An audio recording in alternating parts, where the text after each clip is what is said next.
Good Tuesday morning. Welcome to this episode of Ready Free Professional Wrestling. Happy Forbidden Door week. And of course, since it's Forbidden Door, our Forbidden Door is open. As my interns have told me I need to play this. The biggest icon in pro wrestling talk, Kimmy Sokol. She is in control. KWO 4444 life. She is in control. Hollywood Kimmy Sokol. The biggest icon. And that's right. The icon herself, Kimmy Hollywood Sokol, is here with us to break down the card. Too sweet. I mean, listen, I'll be there. I'll be on the scrum. I gotta ask Tony all these questions. I gotta yell at him about some Ring of Honor things I've been seeing. How can we not? I mean, this is Forbidden Door season. Here we are. Let's go. Exactly. Let's go. And of course, I'm joined with my regular tag team partner, Ashley. Ashley, are you excited for this AEW pay-per-view coming up this weekend? Listen, we get Bryan Danielson taking on Shingo Takagi. I am excited. I gotta say, that is one of the matches I am personally looking forward to. But ladies, before we get breaking this card down, how do you feel about this concept of Forbidden Door as we're in year 3 of it? And a lot of people have some criticism that this is the weakest card of the 3. And I gotta say, they may want to decide to change the name or concept of this pay-per-view because all the talent that was forbidden is in AEW now. Yeah, I mean, I think that's the major problem with this New Japan partnership is back when we first thought of this idea and concept, it was very cool because a lot of the top stars like Jay White and an Okada were stepping through and you saw all those big New Japan names, and now we're in year 3 and it's like we have to hope and pray we get someone from New Japan on the card, right? Like it's like why some of these matches on the show could literally be on Dynamite, or hell, that trios tag could honestly be on Rampage for all I care with Jericho. So yeah, this is the worst not part. Happen. That too. But we gotta be optimistic for Team Towels, aka Samoa Joe, Hook, and Shibata. So yeah, this, in my opinion, is the weakest of the 3. I hopefully year 4 they do things a little better. True. I'm hoping they decide to break away from the Forbidden Door concept. I don't mind having a late June pay-per-view with AEW, but if you have all the best talent in AEW, it's not really a freaking Forbidden Door. You're going to run out of options. And I feel like we're at the bottom of the barrel when you think about talent bringing into this Forbidden Door concept. You know, one talent they could do, but as Sean Rossett was reporting this morning, Camille is probably not going to be at Forbidden Door, but she could have been somebody they could have brought in to make it a little interesting. I believe she will actually be answering Serena Deeb's challenge this Saturday on Collision. Oh, that would be so great.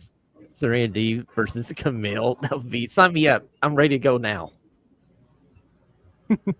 Yeah, I think she's been itching to get out there. I read something that she said she wasn't sure why she hadn't been used yet, so. Well, I get my fingers crossed because she is one amazing talent. I've seen her about 2 years ago here in Knoxville when we had NWA here for Always Ready, and she faced Colin King, and that match was a banger. Okay, so the other thing we need to address is the fact that AEW Dynamite is coming off one of its worst performances rating-wise ever, as this past episode of AEW TV got just barely over 500,000 people. How do we feel about this going into the go-home show in 48 hours? I think that people, I get it. It's a bad rating. With a TV deal that's not signed, it's not the best thing in the world. But, you know, Sean reported WBD is not worried about it. It was opposed, you know. We had, I forget what else was going on. I know the Olympic trials were going on. Not basketball. Hockey was still going on as well. There was a big Kendrick Lamar concert. yes, the Kendrick Lamar concert. Like, there were other things going on. I don't think that people should be worried. AEW is not going anywhere. I don't think people realize that the Khan family has a endless credit card and endless bank account that is not going into debt anytime soon. So yeah, it's not affecting your life, people. Stop hating on it. Truly. It's ridiculous. It's one of my least favorite aspects to talk about because it doesn't matter as much as it would have 10 years ago, 15 years ago with pretty much all streaming services, with varying cable things.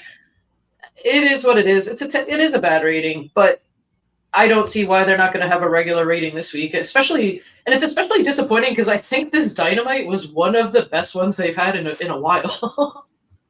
Exactly. Actually, it was one of the best ones I've seen in a couple of months, and I'm going I was thinking, oh wait a minute, fake news. This never can't be right because that episode was so freaking good.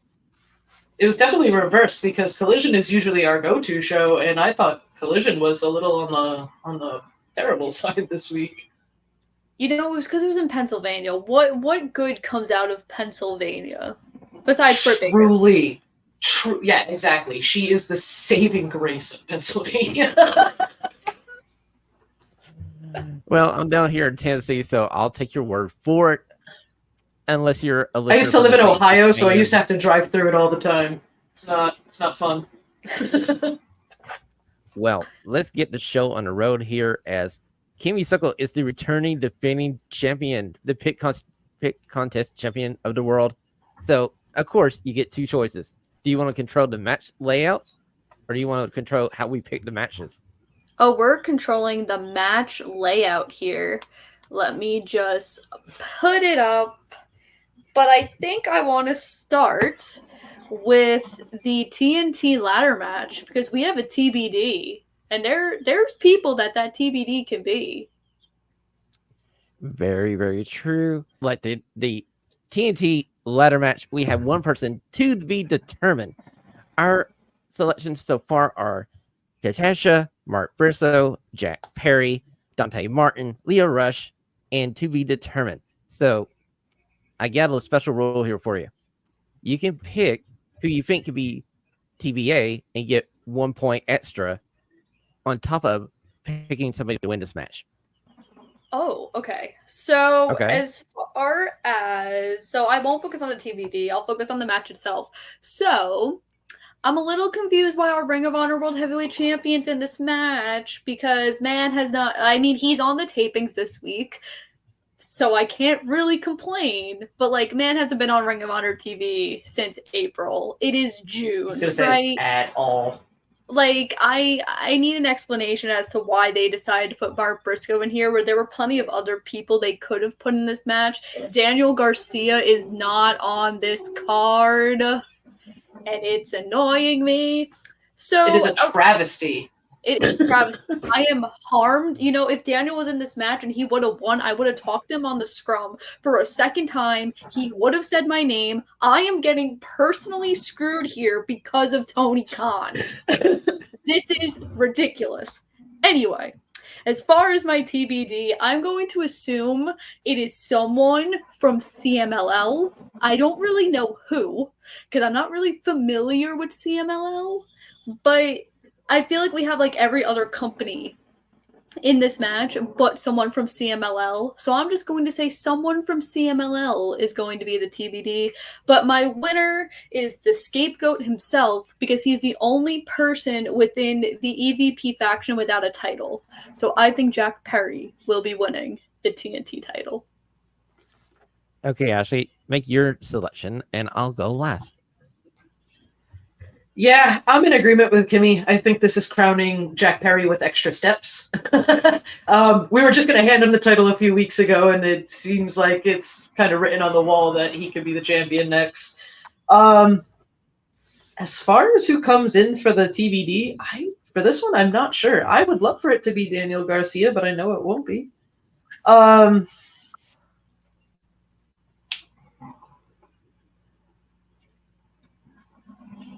I don't know. I have no clue. We have I know we have a couple of other people too that just came over for New Japan that just came to America.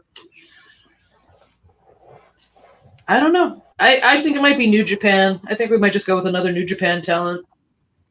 Okay, we'll go with that. So I'm gonna go with you ladies and say that Jack Perry becomes the new TNT champion in this match. And Daniel Garcia is my pick to be the extra person. The TBA is Daniel Garcia. I can almost 99.9% confirm with you. It is not Daniel Garcia, but I appreciate the enthusiasm. Listen, Well, hey. we've got to believe. We've got to believe. Listen, I am the first person on the Daniel Garcia train. But again, the man's not even booked for his hometown Dynamite. Tony Khan, book Daniel Garcia. Thank you. Listen, I'll start the hashtag. Like, what are we doing here? He's in a this is what worries me also. He's in a contract year. His contract expires this year.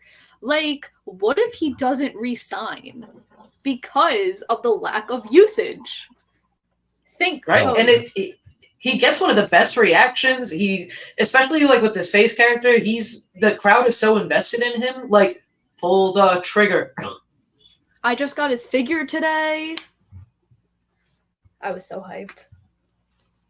Well, I do believe if they don't use him correctly, there's this guy, William Regal, in the WWE, kind of did some thing with NXT.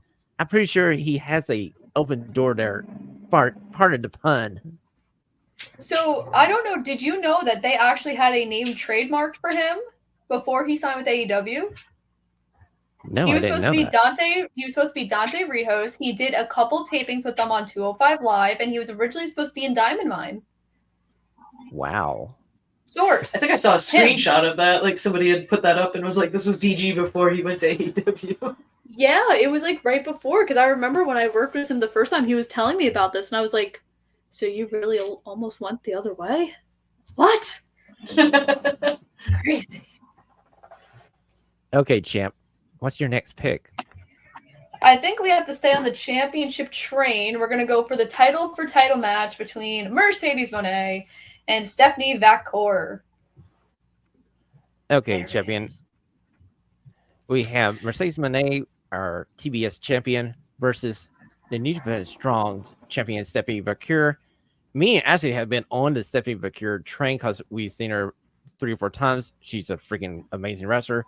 This match is going to be one of the sleeper matches of the night. So, champ, which way are you going?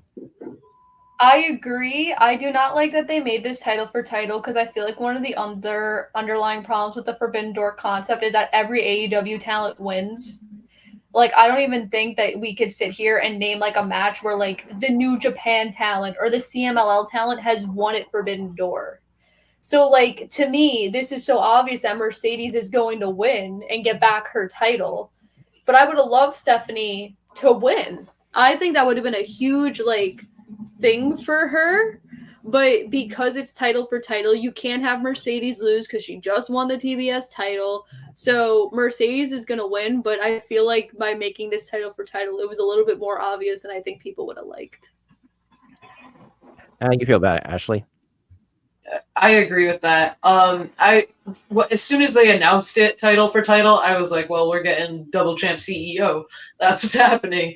And I'm not going to be upset because this match is going to positively be a contender for match of the night, because I think it was the last time you were on, Kimmy, we talked about like Mercedes Moné, possibly people were wanting her to headline Double or Nothing. And we were like, well, she's just coming back. This is her first match back. But I think she's looked incredible since she's been back, so I'm very much looking forward to this.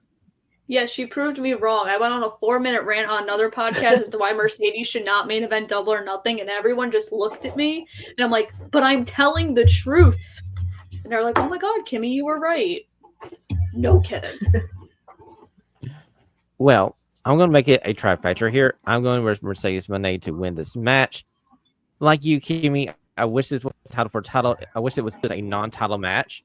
But I got a feeling this is the first in a series of matches for these ladies over the summer, because I kind of hate the fact that we're taking the title off of Stephanie Vacour, because how many times are you going to see Mercedes Moné over in New Japan for New Japan Strong? That's the question coming out of this match.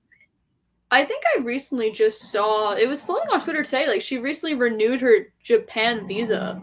So I'm wondering, like, maybe she's gonna like do some stuff over there. I don't know. See, this is the problem too, because like she can't spend all summer there because we have pay-per-views in AEW, and then it's the whole, well, the TBS title isn't being defended in AEW. They don't care about it.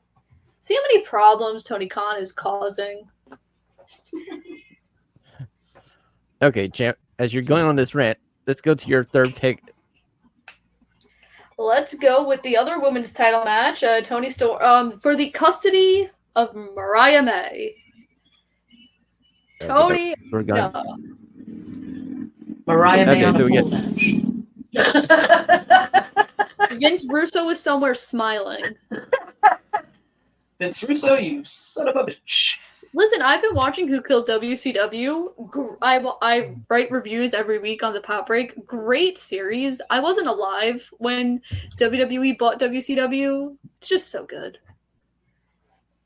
I don't know who killed WCW, though. I think it was everybody. Let me tell you, 11, 12-year-old me watching Shane McMahon on the WCW Titantron I was like, what the hell?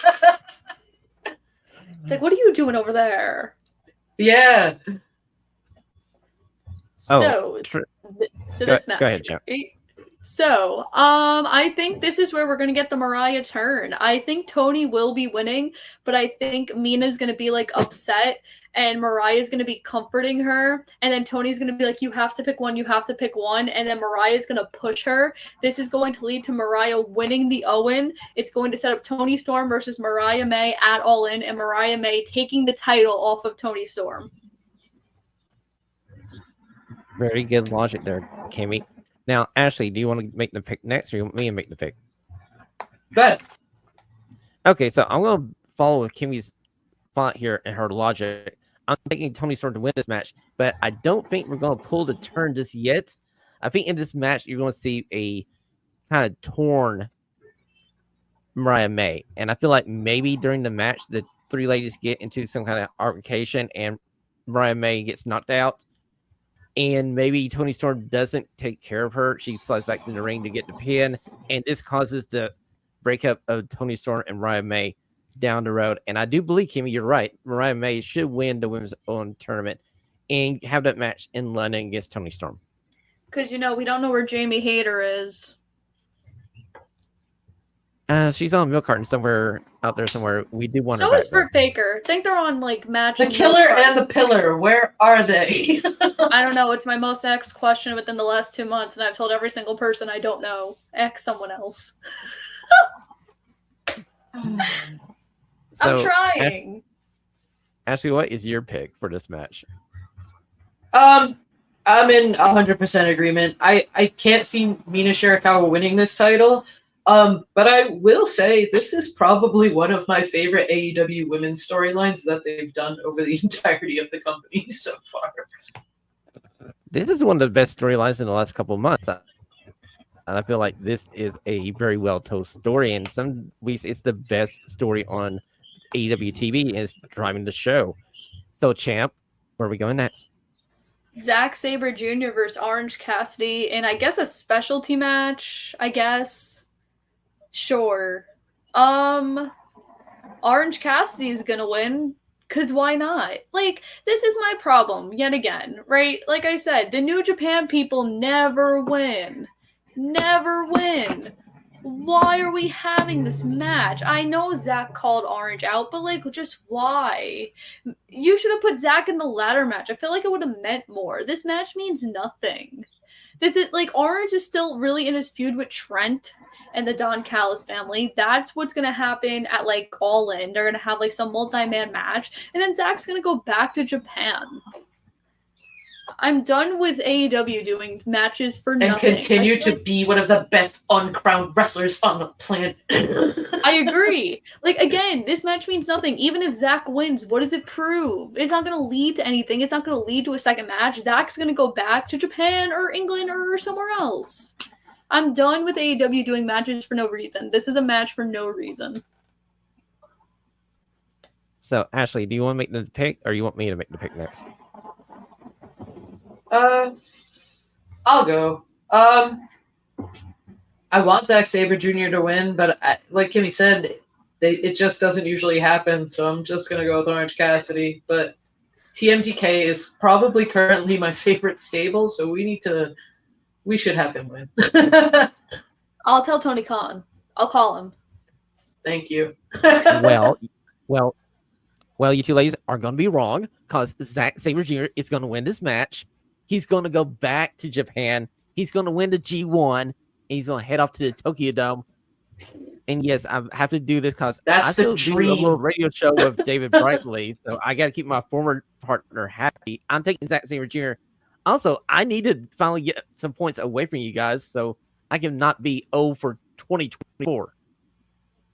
I could see Trent or Don Callis or something getting involved and costing him the match. But that's not then what that's gonna lead to. We're never gonna see this match again. That's what I mean. If this was going to lead to a rematch, okay. If they were gonna be like, oh, we'll run this back at All In, sure. Are they going to? No. Well, it's like me watching Ring of Honor every week. Why do we have a 2 out of 3 falls match when Kyle won clean, but then Kyle cheated in the 2 out of 3 falls match to win? That's backwards booking. It doesn't make sense. I loved that match and I didn't like the ending. I was screaming. I was like, you gotta be kidding me. I can't. Okay, champ. So on to our next match here. The next match is for the IWGP World Heavyweight Championship. Jon Moxley versus Naito has to win. I don't think Moxley gets anything out of being the IWGP Heavyweight Champion at all.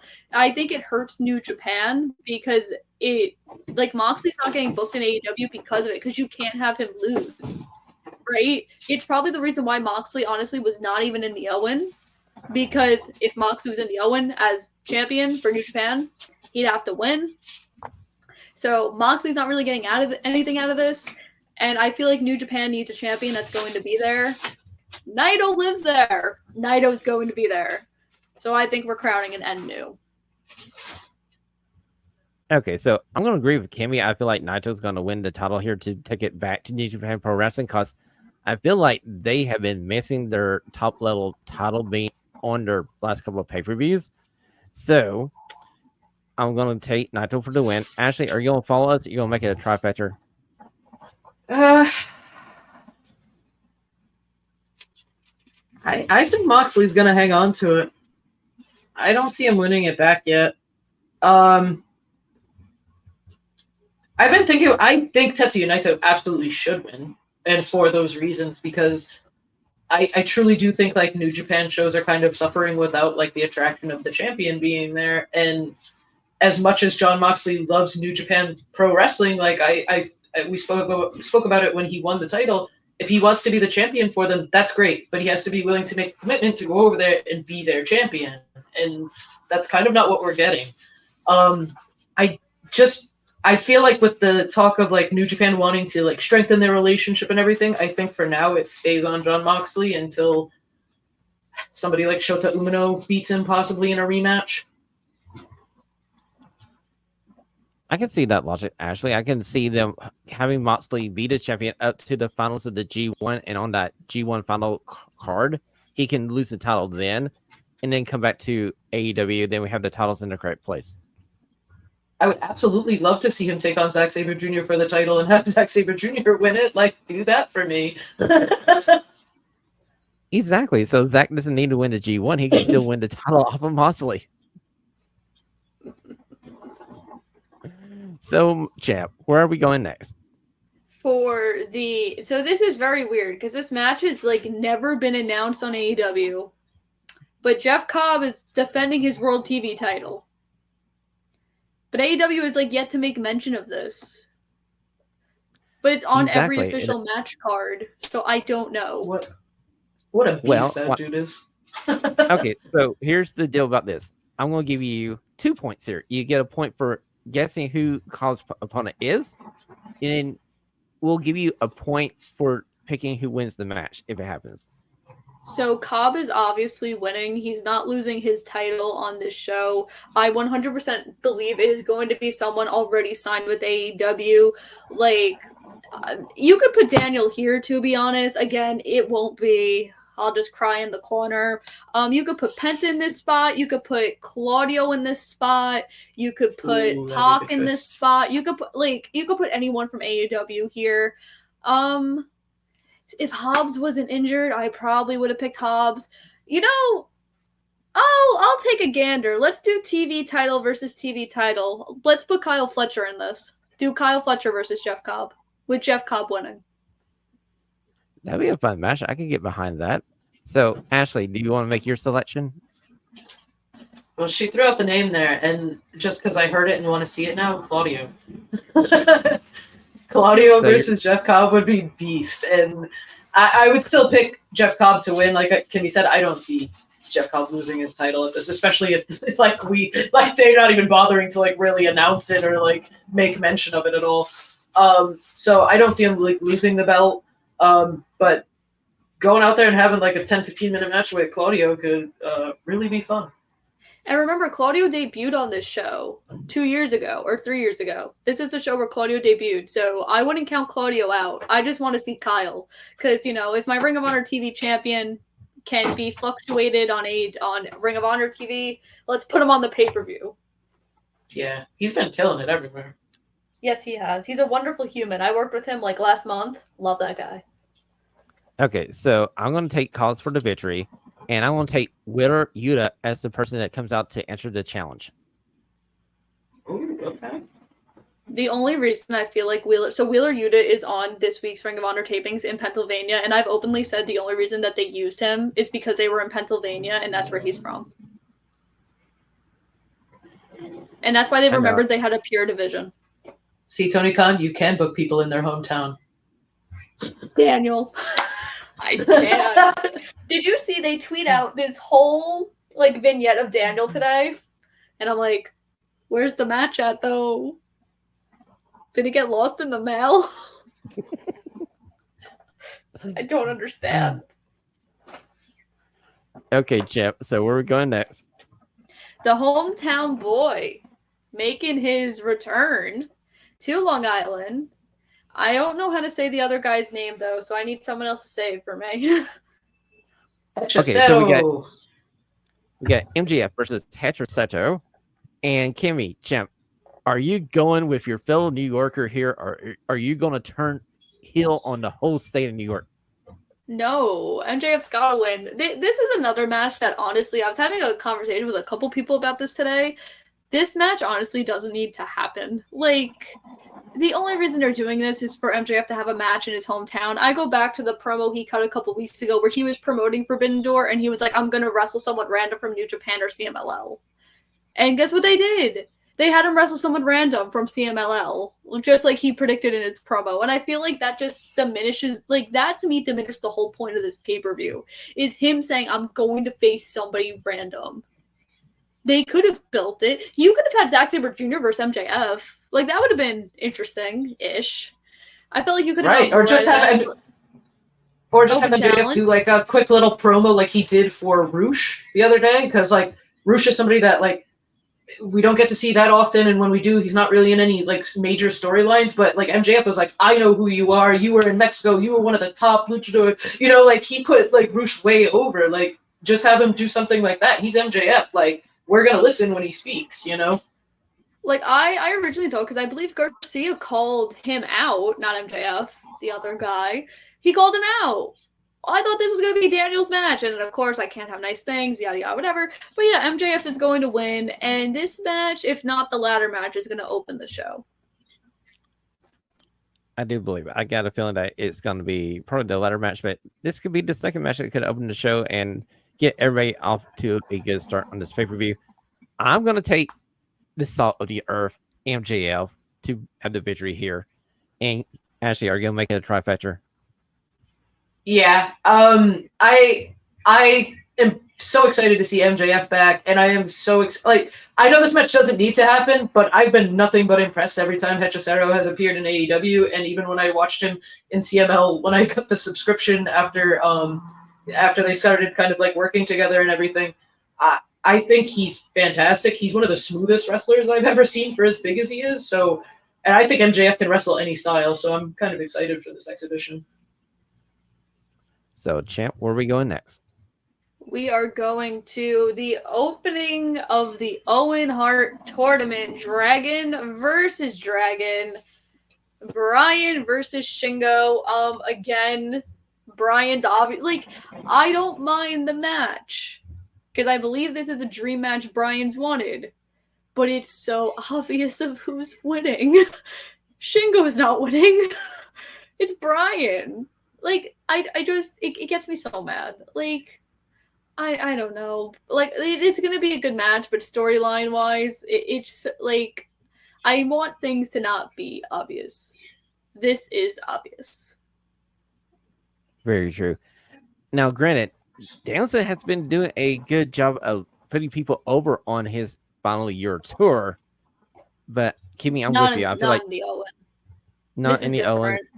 This is, like you say, it's different, and I'm taking the American Dragon to have the victory here. So, Ashley, are we going a Queen's sweep again?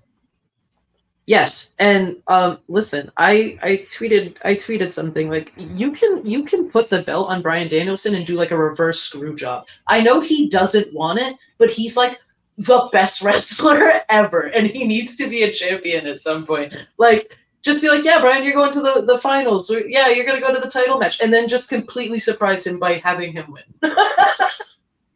He's gonna be like, what? What are all these people doing cheering for? I wasn't supposed to win. He won't take it willingly.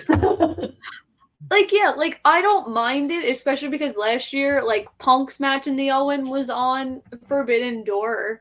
But again, like, I want things to not be obvious. Like, what if Brian didn't win? What if Shingo won? Like, these are the questions I want to ask. And these are questions I can't ask because AEW is so predictable with this pay-per-view. I feel like it's WWE. WWE is what this card is. Yes, this card does seem to be like a lot of WWE inspired pairings. So, champ, where are we going next? Team Towels versus Team Learning Tree. I'll make this quick. So we have Team Towels. Hopefully Hook gets the memo, unlike he did on Collision, and gets a towel. But I do believe, since Team Learning Tree won the last pay-per-view, that Team Towels needs the win. And Brian Keith is going to sadly lose for Team Learning Tree. So hashtag Team Towels. Ashley, where are you going in this great match? Oh God, please give me that outcome. How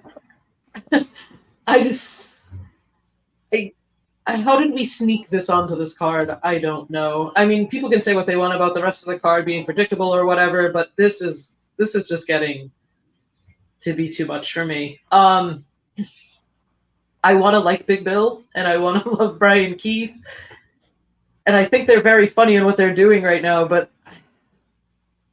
Jericho's weird character right now is not clicking for me, as it hasn't for a while. I'm gonna pick Hook's team, Samoa Joe, Kazuyo Shibata as well, because Jericho's team has just been winning too much. I can't take another one. Team Towels. Well, I'm gonna go with you, ladies, because I want out of this feud. I want to see Jericho and Hook go about 3,000 miles apart and never come back together. Because if Hook doesn't win this match, he's going to be like 0-4 versus Jericho in some combination of a match for the last 6 months. And what have we done with Hook in this so-called push a Hook with working with Jericho? So come on, Team Towels. I'll get my rally towel and I'll wave it. I think the other thing too, like, we're in Hook's backyard because it's in New York. I would not be surprised if somehow, some way, I'm not saying he gets physically involved, but maybe Taz gets up from the commentary table in this match. Causes a distraction or something. Yeah, he doesn't get involved because of his, like, knee or whatever, which I have a feeling all of his knee problems is because he's trying to get cleared to do, like, Hook and him versus, like, Jericho and Big Bill. I think that's where we're eventually going to lead to. But, yeah, we're in Hook's backyard. Hook doesn't lose in New York, as a fellow New Yorker. Go ahead and knock on wood there, Kimmy. This is Chris Jericho, and stranger things have happened. This is true. So, champ, What we got That left? doesn't work for me, brother. The only match we have left is the main. We did all the other matches. Okay, so champ, we are to the main event. It's Will Ospreay versus Swerve Strickland. So champ, where are we going? I don't like this. I don't like that this is the match. I think, in my opinion, I think Swerve had another plan and it didn't work out. Whether they were trying to get someone from New Japan or CMLL and maybe they just couldn't get their visa in time. I do not believe this was the original idea because I think Will was supposed to wrestle somebody else. I also think that the International Championship match you've been building with Daniel could have happened on this show to, I'm not saying Daniel would have won, but again, he called out the international champion a month ago, and we have yet to have this match. In my opinion, I don't think either man should lose. Will's the hottest thing you have right now in AEW, and Swerve just won the title. I was talking to a couple people that don't think this match is going to be clean. It's going to be like a double DQ or whatever. But I don't know. Swerve is going to win. Whether it's clean or not, I don't know. But Swerve is taking the win. This was not the match I would have booked for the show. Kimmy, you want to go next? I agree. You agree? Okay. So I kind of felt that way after the Gauntlet match because when Will Ospreay won, that match was great, and I was like, awesome, Will Ospreay, and then I was kind of like, well, that's not a very Forbidden Door match. This is a match we could potentially have on any AEW show. And I'm also not the biggest fan of the International Championship, a championship that was crowned for the first time at the Forbidden Door, not being defended on the Forbidden Door. And I was kind of hoping to have a really cool Ospreay maybe versus maybe somebody from CMLL. And like you said, I don't know if maybe plans fell through or something and they couldn't, so they had to kind of pivot. But I feel like because they booked it at this pay-per-view, it is a very hot match. Both guys are on a roll, but I feel like it's still kind of predictable who's going to win. Swerve's not going to lose right now. He's I know Ospreay is a hot commodity, but their money right now is with Swerve, and I feel like it's a kind of weird to put Ospreay in here, and then we know that takes him out of contention for All In, so we know he's probably going to just defend his international championship should he still be the champion by then at that show. I was kind of hoping to see Swerve take on Mystico or something. I thought that could have been very cool, but it's going to be a great match regardless. Well, I'm going to go with you, ladies. I feel like this is going to be a Swerve and win by DQ, count out, or something, and we kick this match down to All In London because I feel like this match is a month too soon. I feel like this should be the main event in August when Will is in London and he can win the title off of Swerve then. And I have a question on. Yeah. How is this the match at All In when the winner, Will's not in the Owen, and the winner of the Owen gets Swerve? Unless, are you saying that this is going to be a triple threat? Well, there's also this wild card slot that Jeff Jarrett has no opponent name yet. So you could literally slide Will Ospreay into that match against Jeff Jarrett. Or, like you said, Kimmy, I could go with a triple threat. I know who the wild card is, so I'm not going to say anything. Oh, we have to wait and see. Okay, Kimmy, that's fine. That's cool. So, champ, overall, how you feel coming out of this pick contest? Do you feel like you're going to defend your title? I mean, yeah, this is probably the most predictable AEW show of 2024. I'm excited to be there, right? I've never been to a Forbidden Door. It's in my backyard. It was supposed to be at Arthur Ashe. We switched it to UBS. I'm excited to go to the show. I'm excited to see other media people I'm friends with. I'm excited for some matches on the card. I'm excited for the scrum. I am not excited for the show overall. This, like I said earlier, it's the worst Forbidden Door they've ever booked. They need to come up with something else. This show is predictable. This show doesn't mean anything. It hasn't mean anything from Forbidden Door 1 until Forbidden Door 4 or 3, whatever one we're up to. It doesn't mean anything. This show needs to mean something. And AEW, we have a TV deal coming up. It has yet to be signed. They need to make some big moves soon. So, Ashley, coming out of this pick contest, how do you feel about the card? How are you ready to put down that $50 for this pay-per-view? Yeah, I understand some of the criticisms about the card, but I'm still excited for some of these matches. And honestly, I think this is the first time I've been this excited for the two women's matches on the card. So I know one of them is just sort of an exhibition with Stephanie Baker and Mercedes Moné, but there's a little bit of history there. And the TBS is sort of that kind of championship. So I'm always willing to give that kind of stuff leeway. I don't know. Like I said, it is a bit predictable, but I'm getting to see some of my favorite wrestlers going today. Very true. I'm on the fence. I do believe I'm going to get this card. I may put down the $50 to see this, and I may regret it come Tuesday morning next week's time when we get back together to review this show. Here. So, Kimmy, champion, where can we find you after this great podcast? Where will you be in, say, July and August? Do tell. Oh, where won't I be? So we'll start with the where to follow section. You can follow me on Twitter at Kimmy_Sokol. I'm kind of close to 1.5K, and I kind of have this goal that I want to get that before WrestleCon Cleveland. So let's try to make that a possibility. You can follow me on Instagram at Kimmy.Sokol. I'm kind of close to 1.9K too. Again, that's another goal I want to hit before Cleveland. So that'd be cool. I recently did a poll to see what I'm going to wear on the Forbidden Door Media Scrum, as I do with every scrum, because I am the most indecisive person of all time. You could see all of the things that I write and all of my Forbidden Door media coverage on the Pop Break. You got the media call, you got my predictions, you got all my videos from the scrum. I've written tons of reviews on there. Like I said, I'm reviewing Who Killed WCW. The final part when this airs will be tonight, but it is tomorrow when we're recording this. So yeah, so head that out. There's also a bunch of other things there, like just not wrestling, like pop culture and comic books and a bunch of stuff I'm not really into, but everyone else is. So go check that website out.